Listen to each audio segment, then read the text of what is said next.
ఏది లేదు మోషే, నన్ను బ్రతకలేడు. ఒక మనిషి ఆ ఎదురుగా ఒక బండ ఉంది, ఆ బండ దగ్గరికి వెళ్ళి ఆ బండ దగ్గర నిలబడు, ఆ బండ సందులో నిలబడు. ఆ బండ సందులో నిలబడుతున్నప్పుడు నేను దాటిపోతాను, నేనేమి చేయలేను. నేను వెళ్ళిపోతున్నప్పుడు నా వెనక పార్శ్వాన్ని చూస్తాను.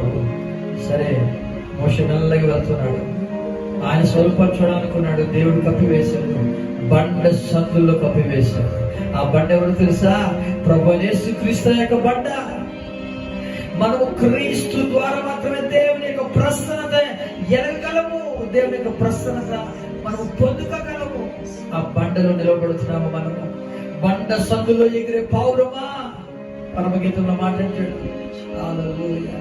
బండ సందుల్లో ఆ బండ క్రీస్తే. క్రీస్తులో మనం నాటబడినప్పుడు, క్రీస్తులో మనం ఎదుగుతున్నప్పుడు దేవుని యొక్క